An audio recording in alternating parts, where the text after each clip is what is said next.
Hello, everyone. I'm very pleased to be here and welcome to the CGHE seminar webinar 304. My name is Carolina Guzmán Valenzuela, and I am very pleased to chair this first seminar on this series on higher education and Latin America. A very timely topic, considering that knowledge on higher education systems in the Latin American region is fast developing, but is quite invisible. We can discuss that later on, of course. So I really appreciate this space and this series about Latin American higher education. Before I hand over to Professor Benavides, there are some brief housekeeping points to mention. This webinar is being recorded and will be posted online on the CGHE website tomorrow morning. A transcript of the chat function conversation will also be posted. Please keep yourself muted unless you have been asked to speak or ask a question. There is no need to have your video on during the webinar, but please do so when asking a question. We recommend using the speaker view so you can more clearly see who is talking. To ask a question, use the chat function and write out the questions you wish to ask. At the end of the presentation, if your question is selected, you will be invited to ask it yourself directly. And when invited to ask a question, please unmute yourself, switch on your video, and state your name and where you are from. So, as I was mentioning, I'm very happy to be here and host the first seminar of this series on Latin American higher education. This series includes 4 seminars, and today we will be listening about the Peruvian case, where a familiar massification model based on rapid private college expansion has stimulated educational business while undermining educational quality. We will be hearing a presentation from Professor Martín Benavides. Martín Benavides is professor at the Pontificia Universidad Católica del Peru in the Department of Social Sciences. He's also the director of Umbral, the Observatory of Higher Education of the Consortium of Universities. He's also principal investigator at the Group for the Analysis of Development, GREAT, and associate researcher at the Population and Development Center at the University of Paris. In 2006 and 2007, Martín was research director at GREAT. Then he was its executive director from 2008 to 2014. In March 2018, he became superintendent at Peru's Higher Education National Superintendent Organ and exercised his duties until February 2020, when he became Minister of Education of Peru. He left the head of the ministry in November 2020. He was also director of the journal Debates in Sociology and fellow of the Center for Advanced Studies in the Behavioral Sciences at Stanford University. Martín holds a PhD in sociology from Penn State University. So you are very welcome, Martín. You are going to speak for about 25-30 minutes. And then the idea is that the participants write your questions in the chat. So the floor is yours, Martín. Thank you very much, Carolina, and also thank you to the Center for the invitation to this webinar. And also thank you to all the participants to be here and for have the interest to listen about what's happening on higher education systems in Latin America. No? Today I'm gonna do a presentation more on the political economic side of reforms. So I'm gonna be speaking especially from the Peruvian case. I'm gonna share with you my presentation now.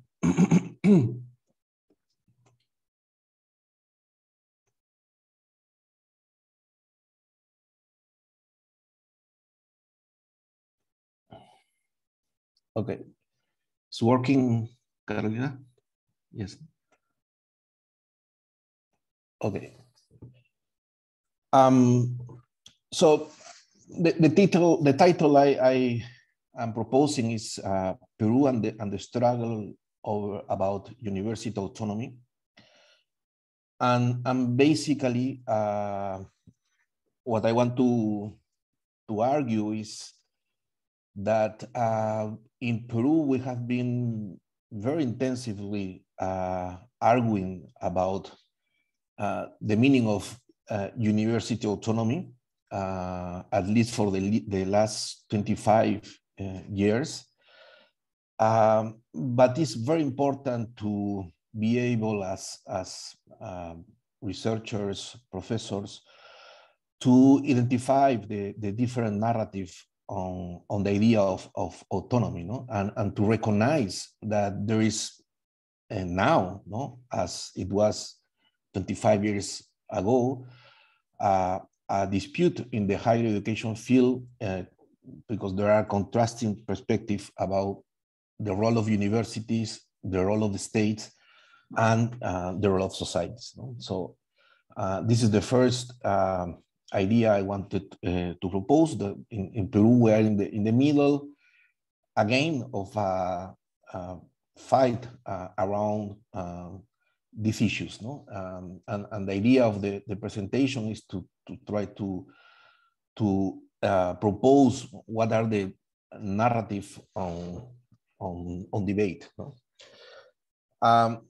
Also, we want to avoid what we consider is a very worst scenario for academically speaking, no? The idea of having an essentialist perspective about autonomy. We want to follow the idea of analyzing the practices of autonomy within and also outside the university, kind of sharing the idea of living autonomy that was proposed by Massin and Gorniska in 2017, and try to understand what is behind those narratives. No? So at least we can identify two big narratives, no? Right now around autonomy in the Peruvian university system and all the actors behind those narratives. We can identify two different points of view. One that is proposing a relationship between university and societies, seeking university to assume some kind of responsibility regarding the quality of what they offer. We can call this narrative more on the side of the responsible autonomy. And this is the model that we have been trying as a system to deliver from 2014 until 2023, probably. We are in the middle of changes. And also another narrative also that has the autonomy as one of the most important concepts related to what they offer on the public opinion, is a narrative that I mean seek to disconnect university and societies, no? Making university institutions making university institutions that can develop their own purposes, and also that they can auto-regulate by themselves. No? This is the model of autonomy, no? That we have been experiencing in the system until 2014, when a change began trying to propose a responsible autonomy. So if you follow the public opinion in Peru and the different narrative that we have now, and also 10 years ago, 20 years ago, all the narrative can be organized in these two different big perspective about the role of universities. And one idea that show very well, I mean, the different perspective about what's happening on the system. I was talking some days ago about a student that is part of the university movement. And he told me that in the 2000s, when they were mobilizing with professors and different actors of the university systems, they were mobilizing, fighting for a quality of education, while the professors were doing the same, but with autonomy on the discourse. No? So the students were mobilizing, asking, demanding quality of education, and the professors were mobilizing, asking for more autonomy. No? So we have that in all the different situations related to the university. But I mean, the truth is that under the model of autonomy, no, that, as I said, we have been experiencing until at least 2014, we have, I mean, very real and concrete situations related to the universities, no, in Peru, no? And we have symbolic cases related to the uses and bad uses of what universities means. No? For example, this is a picture of a famous university in Peru. The name is Telesup. It's a for-profit university of approximately 20,000 students. And the owner of this university also had another 3 other universities. None of them were licensed by the SUNEDU, the new regulator, under the model of responsible autonomy that I'm going to talk about a little bit later about that. This university earned a lot of money, and also the owner of the university was connected with a political party that has representation in the last 2 Congress in the country, no? And that group make a strong pressure against reform, no? And trying to move from autonomy to a model of responsible autonomy, no? This party and this person, he also has very strong connections with with other institutions, electoral system, judiciary. And this picture, I mean, I think represent very well what was going on within the universities under autonomy model. No, this is the facade of the university. This was actually a place where students were standing, no, and symbolically represent what was going on in this kind of universities. No, this person and all the member of his political party in the different Congress where they participate until now, they were against the idea of moving to a more responsible autonomy, because they say always that this was this was a violation to the university autonomy. No? So this is a case of a very common situation in the country related to the links between the owner of universities, the very bad quality of education, and the representation in different very powerful institutions in the country. No? But also we have another very famous university, also for-profit university of approximately 100,000 students. The name is Alas Peruanas. This university also didn't accomplish the basic quality standards that was required by the regulator. And this university has a lot of problems related to a potential schemes of money laundering. No? And right now, the university is going through different processes related to suspicion of taking part of an elaborated scheme of money laundering. You know?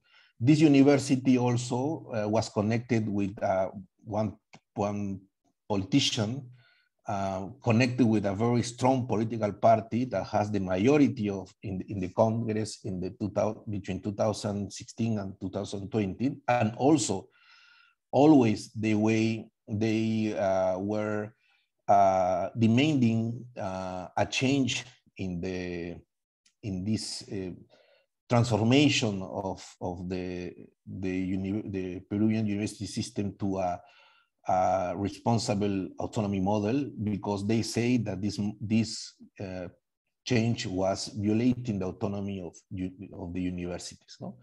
So this is another very typical case of universities that we have during all this period, and also that a case very much connected with politics and with the idea of the reform violating the autonomy they has for doing what they were doing, using the university for purposes different than those related to academic formation. No? But also we have other kind of resistance to the change, no? With more prestigious universities as our most famous public universities, the Universidad de San Marcos, university that they got the licenses by SUNEDU, but university that continue to have problems related to the processes of hiring professors. No? The university didn't follow the requirements of having postgraduate degrees, publications in order to hire professors for teaching at the university. No? This university was then sanctioned by the regulator, and the president of universities, she was against the regulator because they say that that the regulator it's not good that the regulator sanctioned a public university, no? And that was the argument for demanding that the autonomy needs to be retrieved, and then that the things need to change and come back to the model of autonomy instead of going to a different kind of model. No?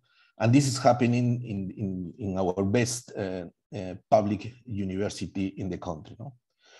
So under the autonomy model, all of these practices, no, different kind of practices in different kind of very different kind of universities didn't stop. No, we have a regulator under the model of autonomy that was also very much connected with other corruption networks, no, related to the institutions, for example, that select the judges in the country. No? So the idea is that under the autonomy model, the businesses, political and corporate interests completely capture the institution that that had by that time the responsibility to regulate the quality of education in the country. So that was the situation under the model until 2014. No? And also this was reforms. This is a quotation of a test by Albach and Salmi. No? All of this was reformed by a system of democratic election for university leaders that promote clientelism and frequent rotation of leader and major internal university council that make the decision-making process difficult, and an egalitarian academic culture that is approved of recognizing and rewarding researchers and outstanding professors. All of these were happening by the time of 2014, no? When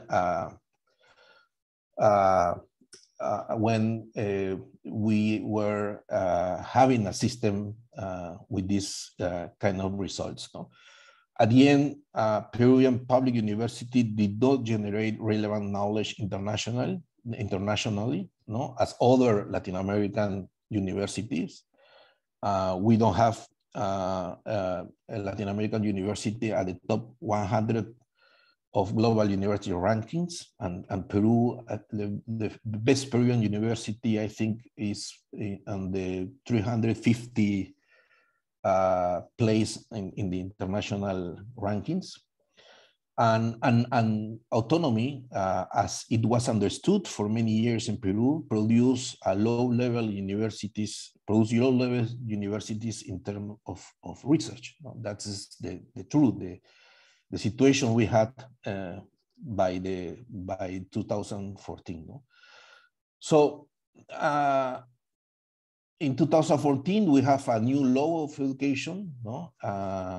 That tries to change the system for moving and transforming the system from a model of autonomy to a model of responsible autonomy. And then under this new university law, no, the idea was to introduce a new actor, no, in the relationship between universities and societies, the state, no, as responsible for the guarantee of the university purposes, no. And the idea was, no, and continue to be until now. But probably it's going to change tomorrow, no? That a regulator will evaluate all the universities in the system, the 150 universities that we had in 2015, and give authorization only to those who guarantee basic quality conditions. No? And this process was driven by a new independent institution, a new regulator that I talked a bit before. The name is the SUNEDU. No? As part of this model of transforming universities needed to improve research, improve infrastructure, improve the hiring of professors, improve the percentage of part-time professors in the working at the university as full-time professor. And as a result of all the evaluation, the SUNEDU rejected 50 authorization to 50 universities, and they gave a license, no, authorization for the remaining 95 universities. No? Most of the universities that lost the authorization were for-profit universities, but also we had some non-for-profit universities and 2 public universities. One very important discussion on this topic, I don't know if you can see well this graph, but because we are the law is incorporating a new actor which is part of the state, there is the need to make very clear that these actors need to be independent from politics, no? And the regulator in Peru is independent actually from the government, no? This is a graph of different institutions related to the accreditations, licensing, made by a paper published in the European Journal of Sociology by Garcia and others. And the Peruvian regulator is between the 5 or 7 institutions that has more independent from the executive power, no? And this is mainly related to the idea that the board of directors of these institutions is for being part of the board of directors, you have to be selected in a very public, competitive, in a public competition where you have to show that you have the credentials, academic, research credential for being part of this regulator, and also as a representation that you will take decisions more than politically, with political interest, with the idea of defending the technical orientation of the evaluation, no? And as a result, no, in the last years, if you compare the publication in this graph, we compare the publication by Peruvian universities in 2010, 2015, and 2020, we can see that there is an increase, no, in all kind of publication. The red column is only staying with the publication in papers and books, no? The blue column include also publications for Congress. So there is an increase in the research orientation of Peruvian universities, but at least if we see the other image, we see that Peru is still fighting for transforming the system to a system that produce more universities in the top rankings in the QS rankings and all of these rankings. So we have a very important change until 2020, and this continued to increase 2021. But still, Peru is fighting for transforming the system to a better system, at least in terms of the productivity, the research productivities of universities, no? And the problem, no, now that we are facing in this the situation fighting between these two different models of autonomy, is that since the beginning, since 2016 at least, given that the owner of the universities has representations in different Congress, there was interpellation and destitution of ministers that promote reform, no? One was censure, no? The other was, he has an interpellation. And now, in 2021, there is a new law, no? They put this law that restores the university autonomy, no? That was presented by this congressman related to these universities that didn't get the authorization of the regulator. And it was supported by the DUAL, no? The Unión de Universidades de América Latina y el Caribe. I think they didn't know very well what's happening in the country, but was highly questioned by major Peruvian university, which claimed that academic freedom was not infringed, no? The best universities in Peru didn't support this new law, no? It's a law that is gonna be voted, I think, next week, no?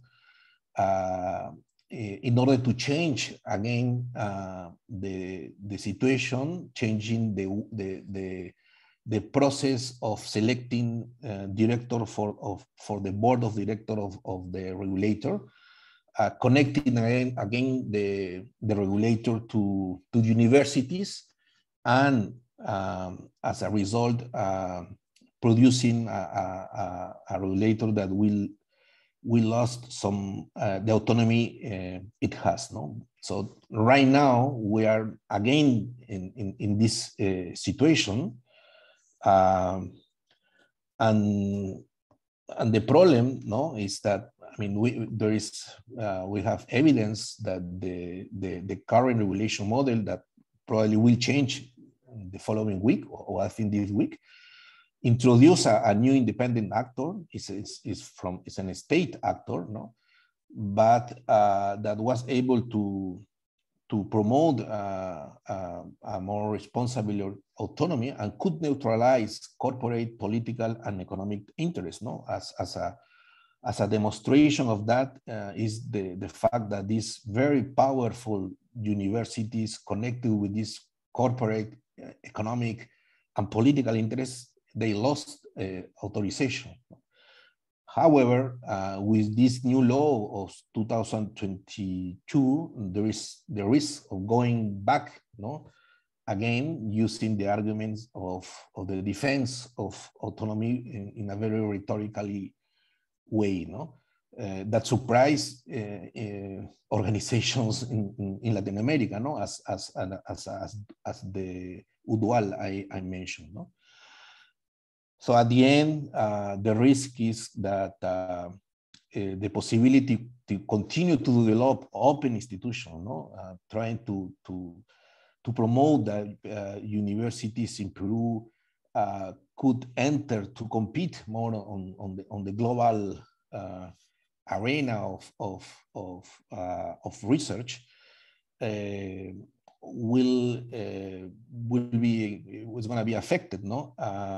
As also the promoters of knowledge and good academic practices that were rejecting clientelism and corruption in the university. So right now we are in the middle of this situation that at the end represent contrasting views, no, about the role of universities and the links between universities, the states, and the society. So this is what I wanted to share with you, and I'm going to be ready for questions and comment or ideas for you. Thank you. Thank you very much for your presentation, Martin. And I think that you have touched on a lot of issues that are experiencing several universities across Latin America. So there are these tensions between the private universities, the public universities, corruption issues. You mentioned also the issue of rankings, and I was wondering whether that is the model we need. I mean, it seems that all the forces and the global forces are pushing universities so as to look toward the international rankings. But the truth is that that is very difficult for our universities because of many reasons that we can discuss. I hope I can see that there are some questions in the chat, but before that, I would like to put my question as well, which is a more broad question, and I would like to take the opportunity to think about Peru, but also have the big picture of Latin America. What is the role of the state here? Because it seems that these for-profit universities do a lot of stuff with very little regulation. In Chile, for example, we don't have for-profit universities. However, some non-profit universities have been able to use different mechanisms to get profit. And I have read in the chat that there are issues in Brazil, in Colombia. So this is an issue in many universities across the region. So what should be the role of the state here in regulating private universities and profit, Martin? Well, in Peru, the state changed its role in 2014 by demanding that all the universities in the countries, independently of if they are for-profit, non-for-profit, or public, they should be responsible of offering basic standards of quality. No? And the state has the responsibility of evaluating if this is the case. No?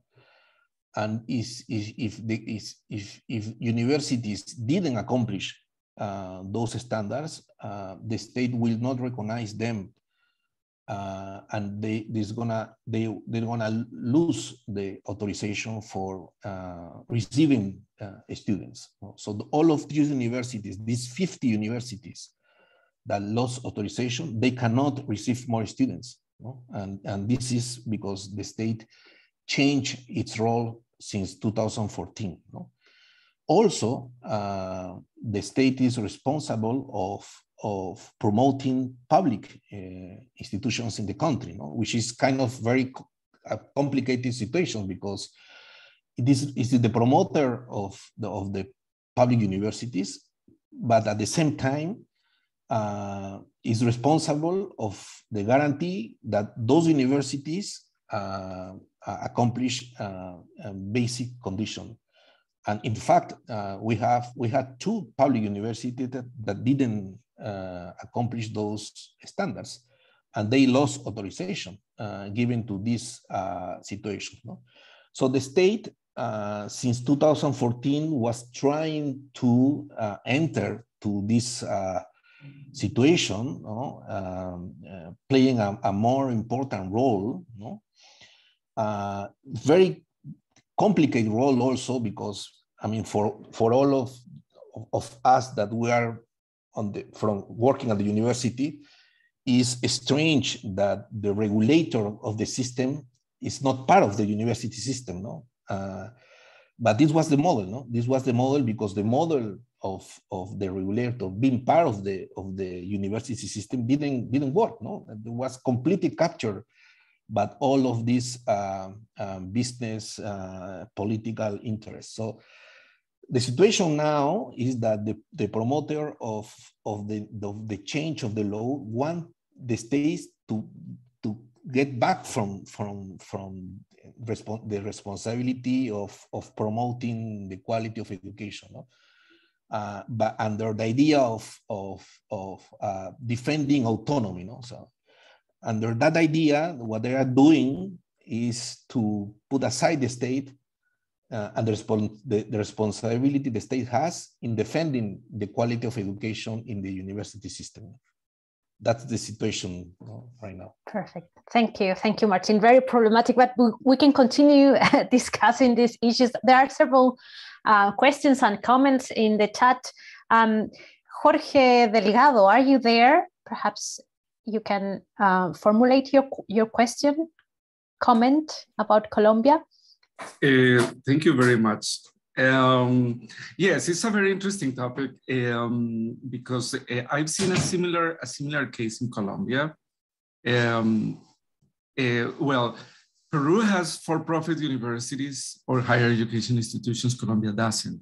However, Martin mentioned how institutions, and you just mentioned how institutions find ways to make profit, even though they are not allowed by law. But one of the interesting things that these kind of institutions have is that they have campuses spread out throughout the countries. So they make higher education accessible in other departments or states or provinces, and even in not necessarily capital cities. But the big issue is first, the quality that these institutions have. Second, the hidden or masked profit that they could have. And in many cases, they have political clout. So my question or my comment for Martin was how he sees that, the balance between providing access, that is very, very important, and the issue of quality versus political clout and individual interests. And thank you very much. Yes, very good question, Jorge. It's true that one of the problems that we have in the Peruvian university system is the very low access of students ending the secondary education, no? Especially poor and students, and especially from places outside the capital. So these for-profit universities, and also a lot of public universities, they build branches of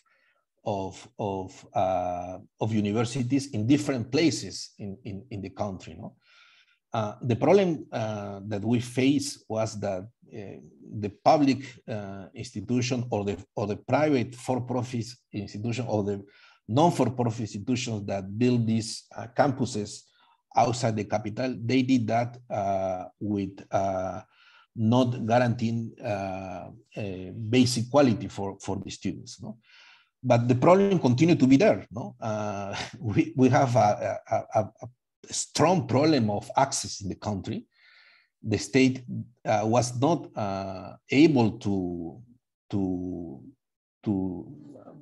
funding more the increase of public institutions without compromising quality. So right now we are in the middle also of this other kind of problem, how to improve access without compromising quality. No? And the Peruvian model is interesting also, I think, because in comparison to other countries, as Jorge mentioned, and also Carolina, the Peruvian law, recognize for-profit universities as a possible model of offering higher education. The restriction is that if you want to continue to offer in higher education, you need to accomplish basic quality standards. So most of the for-profit universities that only wanted to have some kind of rentability, they couldn't continue to be offering the admissions because they lost the authorization. But there are others that change their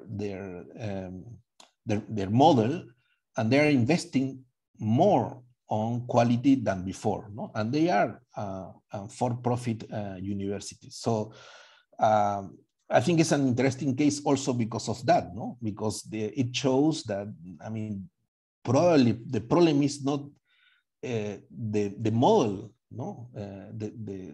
But the problem is how the model considers investments in the quality of education. And a demonstration of that is that we had for-profit, non-for-profits, and public universities that lost authorization. And we have now, between the best Peruvian universities, now we have non-for-profit, for-profits, and public institutions. No? Mm-hmm. Thank you, Martin. Again, very problematic issue about the issue that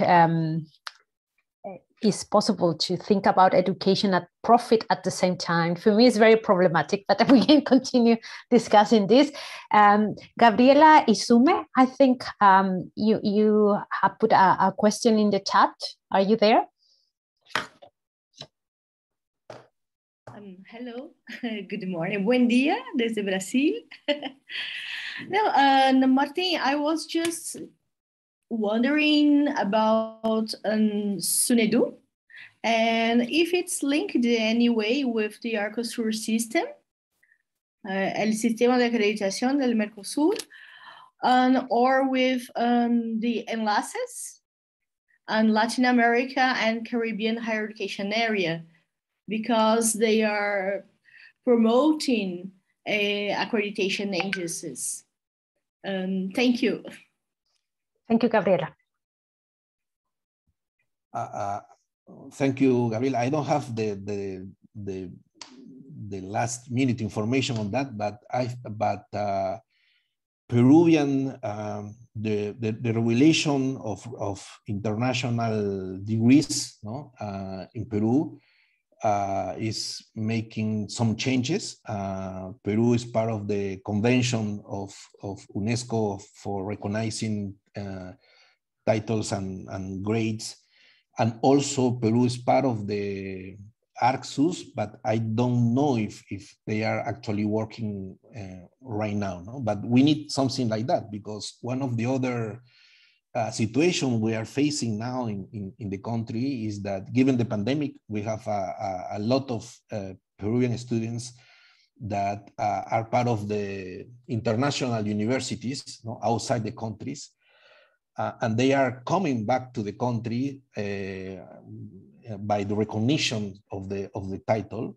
But the problem is that some of these universities has a very bad quality of education. No? So maybe a system of international accreditation or recognition will help to guarantee that we also support the idea of recognition of international degrees that has some basic quality standards. No?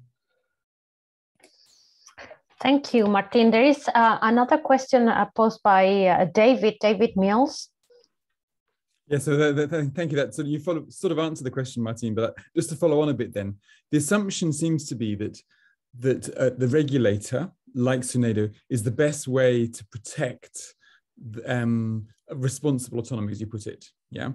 And I mean, how confident can you be that even a regulator can't be bought or sort of influenced by these political figures? Could you repeat the last part of David? Well, how much autonomy does the regulator have itself? Because the regulator is the guarantor of responsible autonomy. That's the idea. It's independent from the state, but is obviously authorized by the state.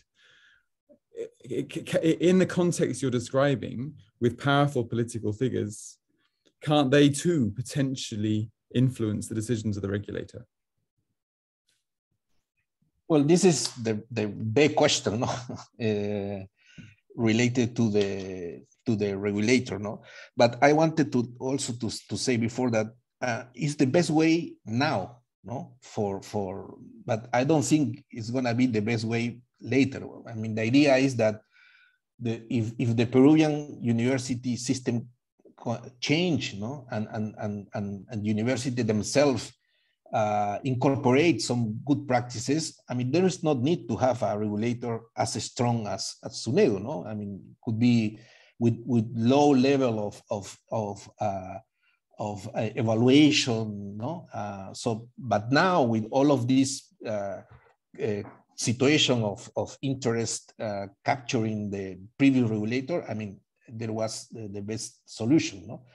And you are right, no? All the discussion now is related to the autonomy of the regulator, no? And the best, I mean, the best situation will be one where you have that all the members of the board of directors, which is the board that make the decision, they sign up the evaluation.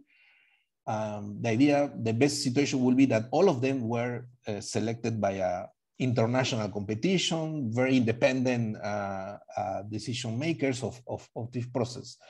The truth is, as a result of the negotiation, between the 7 members, 5 are selected by a public competition. So you have 5 members, independent, no, very technical oriented, and you have 2 other more. One is the superintendent, which is selected by the Minister of Education. It's 1 vote between 7 votes. No? So I think the autonomy has been important during all of this first period of the regulator.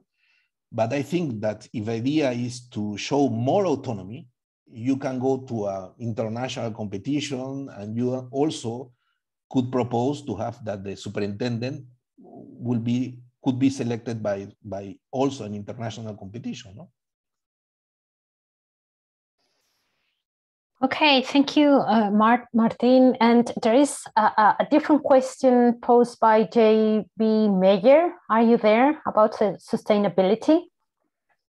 Yes, good morning to all of you, and thanks to you, Carolina, and thanks, Martin. Thank you very much. I'm speaking from Bogota, Colombia, where there are lots of hopes that the policy, the higher education policy, will change in the coming years. And lots of good hopes that it will indeed. So that's to be studied in the coming months and years. I think you may have a session on Colombia, and it will be interesting to discuss this.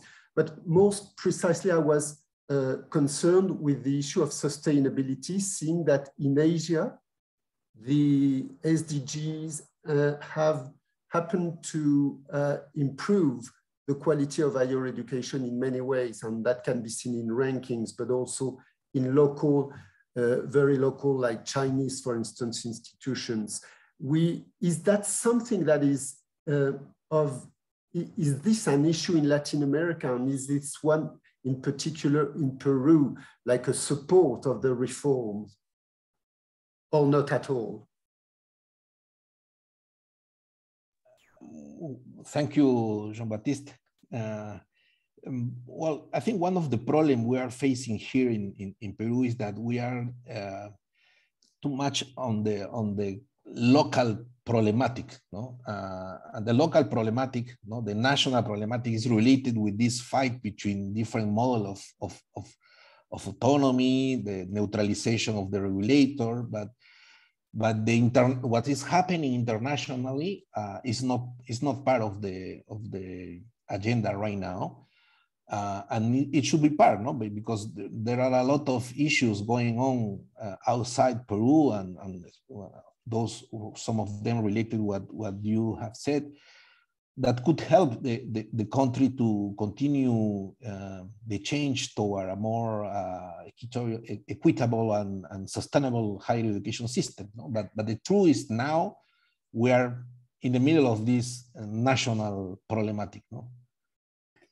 I just wanted to add to that response that perhaps from a different perspective, and there are many universities across Latin America doing very interesting activities, initiatives, or they are changing their curriculum in order to focus on sustainability, and they are working with indigenous communities, for example. And that is a different perspective aside or far away from the government or the central government or the regulators. And I would say that they are kind of initiatives that are being developed individually by universities. And I think that I have a lot of hope in those initiatives, which are not mainstream, but it seems that they are having quite a high impact on local communities. So we are running out of time, but there are many interesting questions here. Isabel Montes, are you there? Yes, hello everybody. I am from Colombia. Thank you very much for your conference. I am just curious with the rankings as a point of comparison because, well, it's well known that rankings is reproducing those universities that have a privilege, and Latin America is trying to follow, like striving universities, trying to follow these rankings or as a country. And I don't know if it is the best way to, the best way to do that, Like, I know that this autonomy, the first autonomy, was creating a lot of problems, but the responsible autonomy is just following this international discourse of rankings. And I'm not sure, what do you think about having rankings as a point of comparison? Thank you very much.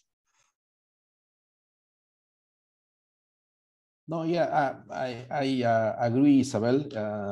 It's not the best way to make comparisons, but it's one of the way we have now. And it's very much correlated with this, I mean, with what is going on within the universities, no? Universities that has a good level of research productivities are universities where things are working well within the university, no? But there are other ways, no? As you have said, and also as Carolina mentioned, no? There are different initiatives going on in our countries that are not part of the rankings of the different narrative in the main national discussion, but they are there, no? And the idea and this, we're going to have one webinar related to those initiatives. So I agree with you. It's not the best way to compare, but it's one of the ways we have to do that. Yeah, I think it's quite a limited way, but it's there, and it's quite important for universities right now. So we have to change that.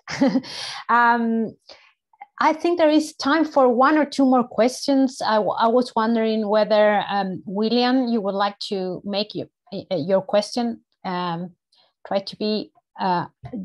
to formulate it in a short way, and then Kulin Mai, perhaps. Thank you, Carolina. Thank you, Martin. It's great to be here. A very quick question. How has the student voice being considered in the analysis of the reform implementation and the change that it brought with? And that is a big question because the students have a very important role in universities in Latin America. Kulin, would you like to ask your question very quickly? Yes, thank you very much. My question is about the faculty members and also the university students' perspectives on these two models. In terms of autonomy, will faculty members and students enjoy their voice in the autonomy of the university? That's it. Thank you. So 2 big questions in 2 minutes, Martin. Well, the student voice was taken in the preparation of the 2014 law. No? Most of the student representatives were part of the discussions, but in this new law, no, the one that wants to change the situation, we have been the situation of from 2015 to 2023. In this last project of law, the students' voice has not been taken into account, no? And there has been some movements of students. Actually, yesterday there was a meeting in the Congress of a student movement asking to the Congress to stop the approval of this law for coming back to the previous situation, no? And in terms of autonomy, as the question of Quilling, the truth is that, I mean, we are divided now, no? There are some universities, I mean, the good universities, I would say, no? Or the majority of good universities in the countries, they are not, they don't agree with the idea of the autonomy being violated by the state, no? They say that there is academic freedom, no? The teachers and the students can propose the ideas they want, the courses they want to propose. But it's true that there are other professors. Yesterday I was in a meeting of public universities outside Lima, and there are professors that they say that they are autonomous and they can do whatever they want within the classroom. No? So, I mean, that is true. We have these two different perspectives on the issue. No? Well, thank you very much, Martin. I'm very sorry, Ali and Adriana, because we have run out of time. However, you are invited to join us for the next seminar. Thank you very much, Martin, for this very insightful presentation. I'm sure there are a lot of comments and reflections, and we can continue the discussion next week. Martin is going to be chairing the seminar, and the seminar will revolve around world-class universities and regional responses and academic careers in Latin America. So thank you very much again, Martin. Thank you all for joining the seminar, and looking forward to seeing you next week. Bye-bye. Thank you. Ciao. Thank you. Thank you. Thank you.